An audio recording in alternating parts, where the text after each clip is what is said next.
그리고 적극적인 기다림이라는 제목으로 함께 말씀 나누기를 원합니다. 요즘 사람들이 잘 하지 못하는 게 있습니다. 뭐냐면 기다리는 겁니다. 옛날에도 그렇겠지만 요즘에는 더 기다리는 것이 쉽지가 않습니다. 짧은 시간이라도 기다려야 되면 어쩌할지를 모릅니다. 손에 스마트폰이라도 있으면 그 기다리는 시간이 좀이라도 이렇게 잘 보낼 수 있는데 그것마저도 손에 없으면 요즘 사람들은 어찌할 바를 모릅니다. 그래서 그 기다리는 시간이 주어지면 화를 내기도 하고 조급해하면서 빨리 이루어지기를 닥달하는 모습을 자주 보게 됩니다. 이런 모습은 우리 성도들도 마찬가지입니다.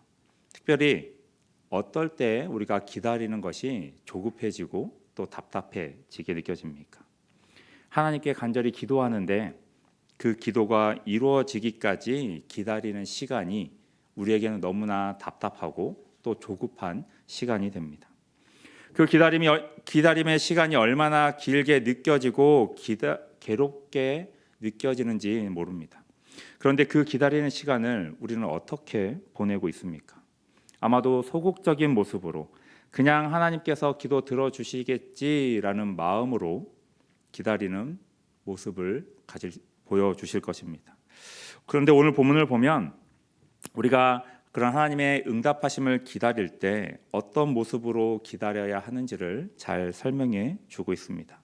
과연 어떤 모습으로 기다려야 하는지를 함께 살펴보며 은혜 받으시길 바랍니다. 시편 27편은 일평생 안으로 또 밖으로 정적들과의 극한 갈등과 위기에 직면해야 했던 다윗이 쓴 시편입니다. 그래서 다윗이 쓴 다른 시들 가운데서도 하나님께 대한 신뢰와 승리의 확신이 강하게 나타나는 시이기도 합니다. 그런데 이런 시편 27편이 강한 권면으로서 마무리하고 있는 것을 보게 됩니다. 14절을 다시 한번 보겠습니다. 너는 여호와를 기다릴지어다 강하고 담대하며 여호와를 기다릴지어다. 이 14절을 보면 여호와를 기다릴지어다라는 표현이 두 차례 처음과 마지막에 반복해서 나오는 것을 볼 수가 있습니다. 이 표현은 명령문인데 강하고 담대하라라는 말과 함께 사용이 됩니다. 이 강하라, 담대하라라는 이 문장들은 이 표현들은 결코 수동적이지가 않습니다. 강하라라는 것은 내적인 확신을 품거나 믿는 것 혹은 하나님의 명령을 지키는 것을 의미합니다. 또 담대하라라는 이 말은 자신의 힘을 증명해 보인다는 의미를 담고 있습니다. 소극적인 것이 아니라 다 적극적인 모습을 표현하고 있는 것입니다. 여호와를 기다린다라는 것은 단순히 공경에 빠져서 절망스러워하면서 소극적으로 기다리는 것이 아니다라는 것입니다.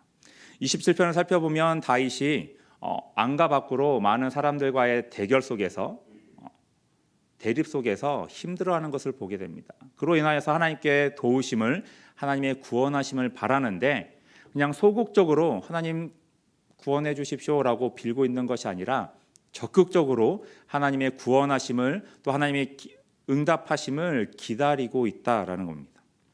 하나님께서 나를 구원해 주실 것이라는 소망을 품었기에 그것을 확신했기에 적극적으로 하나님을 기다린다라는 겁니다. 그래서 시편 27편의 14절에 기다리라라는 이 명령은 확신으로 가득한 노래의 결말이라고 볼 수 있습니다.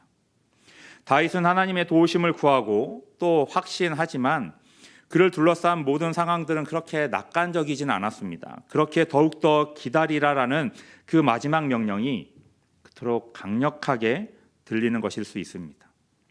하나님을 기다리는 것은 불확실성을 다른 자세로 마주하겠다라는 선택입니다.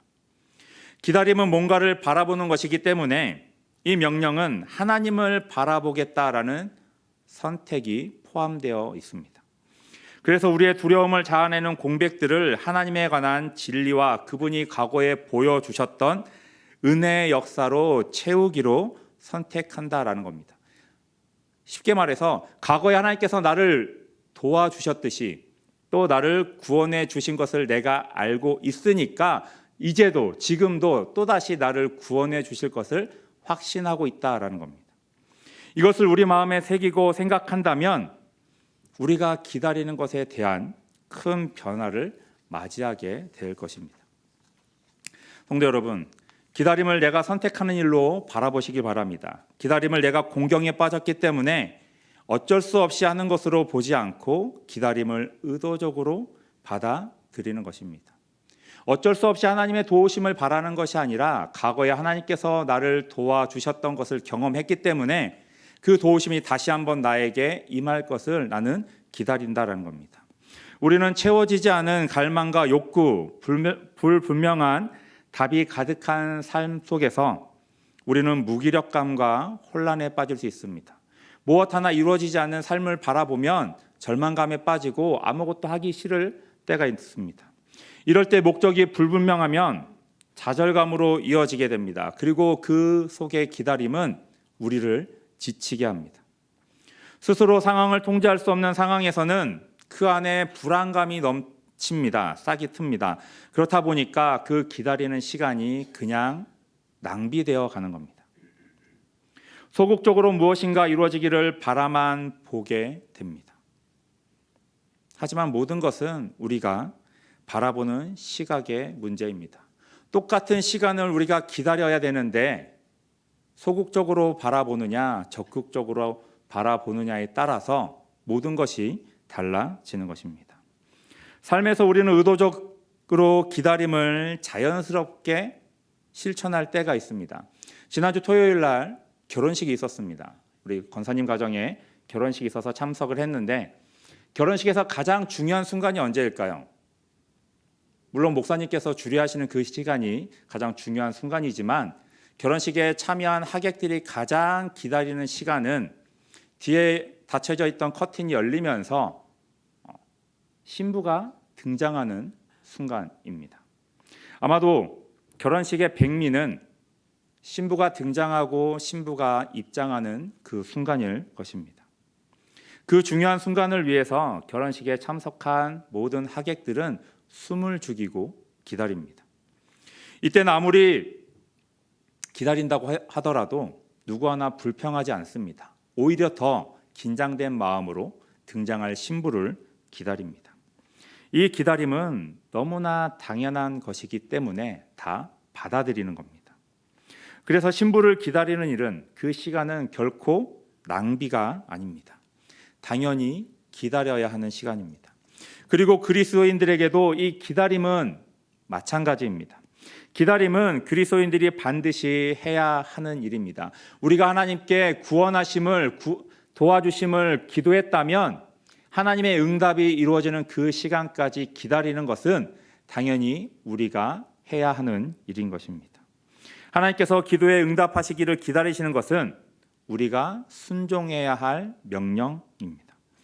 성경 곳곳을 보면 성도는 기다려야 한다라고 말합니다. 중요한 것은 하나님을 기다리는 것은 그분께 소망을 둔 자들의 중요한 특징이라는 것입니다. 그래서 하나님을 기다리는 것은 곧 우리의 정체성을 나타냅니다. 하나님을 기다린다라는 것은 기다리는 자로서 우리의 정체성을 의도적으로 받아들이는 것을 의미합니다.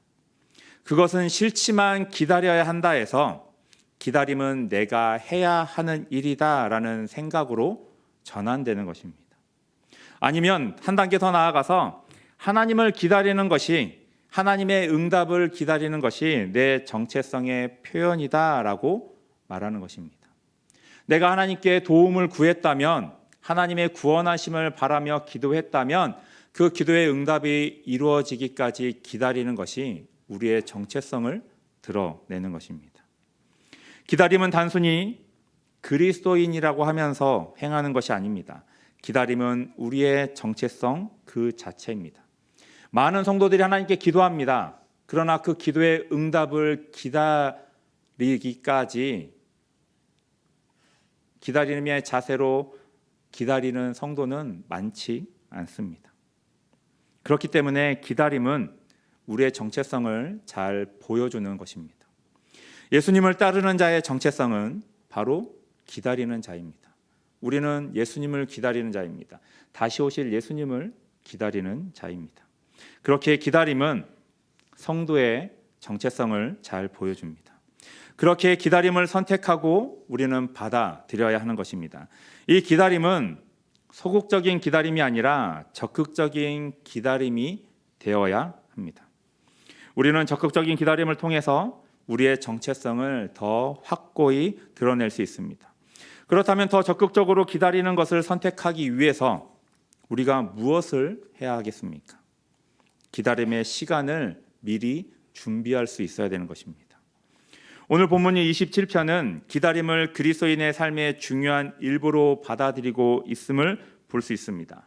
그렇기에 기다림이 성도에게 핵심적인 것이라면, 중요한 것이라면 기다림을 당연한 것으로 생각하고 준비할 수 있어야 한다는 것입니다.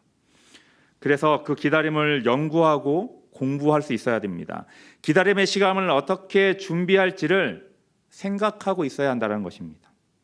하나님을 기다리는 것은 명령이기 때문에 그리스도인의 정체성에 필수적입니다. 그렇게 우리는 매일 그 명령에 순종할 방법을 찾아야 합니다. 기다림과 관련된 성경 구절을 찾아 묵상하기도 하고 또는 암송하기도 해야 합니다. 또 우리가 매일 하나님께 드리는 기도의 제목들에 이 기다림과 관련된 기도의 제목을 추가하여 기도할 수 있어야 하는 것입니다. 그렇게 우리는 기다림을 준비하며 또 기다리는 것입니다. 만약 우리의 기도가 이루어지기를 기다리는 소극적인 기다림이 아니라 적극적으로 말씀 속에서 하나님의 뜻을 찾고 계속해서 하나님께 간구하면서 매달리는 모습을 통하여서 우리는 적극적으로 기다리는 자가 되어야 하는 것입니다. 어차피 똑같은 시간을 기다려야 합니다. 하지만 그 기다림의 시간 속에 우리는 그냥 멍하니 하나님만을 바라보는 것이 아니라 적극적으로 우리가 해야 할 일, 하나님의 말씀을 통하여서 하나님의 뜻을 찾고 또 계속해서 하나님께 기도함으로써 적극적으로 기다릴 수 있어야 하는 것입니다. 앞에서도 얘기했지만 우리의 기다림은 필연적인 것입니다. 반드시 일어나야 할 일입니다. 그렇다면 우리는 기다리는 것에 있어서 적극적으로 임할 수 있어야 합니다. 14절의 말씀처럼 우리는 강하고 담대하게 하나님을 기다려야 합니다. 다시 오실 예수님을 기다려야 하고 우리가 하나님께 간구하는 기도의 제목들이 응답하기를 기다려야 하는 것입니다. 그렇게 적극적인 모습으로 하나님을 기다림으로써 그 기다림의 시간을 허무하게 그냥 낭비되게 보내는 것이 아니라 그 시간을 통하여서 우리의 정체성을 예수님을 쫓는 제자의 모습으로 또는 참된 성도의 모습으로 우리의 정체성을 더 확고히 세워 나갈 수가 있는 것입니다. 이 기다림의 시간을 통하여서 하나님과 더 깊이 교제하시며 그리스도인의 모습을 세워 나가시는 저와 성도님들이 되시길 바랍니다. 어차피 기다려야 할 거 더 적극적으로 하나님의 말씀을 가까이 하고 더 하나님께 간구하며 기도하며 매달림으로써 그 기다림의 시간을 더 효율적으로 더 하나님의 뜻을 이루어가는 시간으로 보내시는 성도님들이 되시길 바랍니다. 우리가 그러한 모습으로 살아갈 때 또 세워질 때 하나님께서 우리에게 기도의 응답을 이루어 주시면서 더 크게 하나님의 뜻을 이루어 가시며 하나님의 은혜를 저희에게 허락해 주실 것입니다. 또한 그런 모습들을 통하여서 내 주변의 사람들에게 하나님께서 나와 함께 하심을 증명할 수 있고 또 내년에 새생명 축제를 우리가 미리 준비해 나아갈 수가 있을 것입니다. 이 기다림의 모습을 통하여서 내가 참된 성도의 모습을 가지고 있는지를 함께 살펴보시며 더 적극적으로 주님의 음성을 또 주님의 응답하심을 기다리시는 저와 성도님들이 되시길 바랍니다. 함께